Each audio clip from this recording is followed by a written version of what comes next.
he wanted to put on a movie for them to watch, so he walked over to their DVD shelf and picked one of the Thomas the Train movies. But the second he showed these girls this DVD, they had this terrified look on their face. One of the girls literally said, "If we watch that, he will come and find us." And obviously the babysitter had no idea what they meant by that, so he kind of just shrugged it off and put on a different movie. But that whole evening, he couldn't help but think, what the heck? Who would come and find them? So that night he went home and put the Thomas the Train DVD into his PlayStation 3 so he could find out what they were so afraid of. Now when this DVD loaded, he instantly knew something wasn't right. The opening scene was all glitchy, there were no credits at all, the music was playing backwards, which is terrifying, and every time the movie cut to a different scene, there was like static all over the screen for a few seconds. All of the engines at the station looked extremely sad and depressed. They all just seemed so unmotivated to move or do anything. James, the red engine, started crying as he looked directly at the camera, and he said right to the camera, "Please don't make me do it."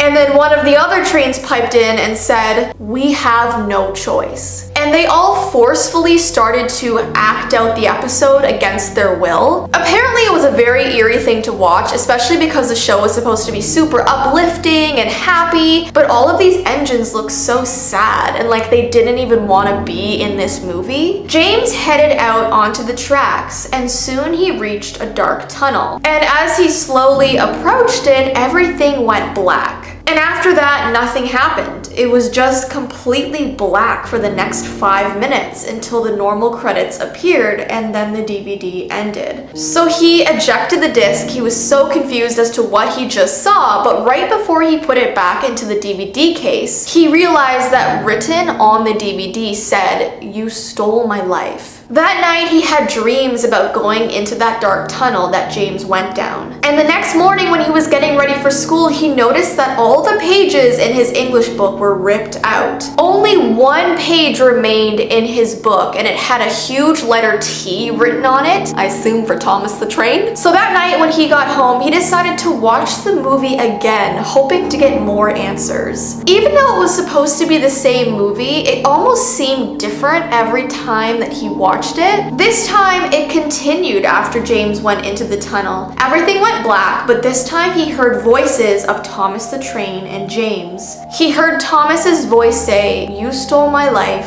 I steal it back."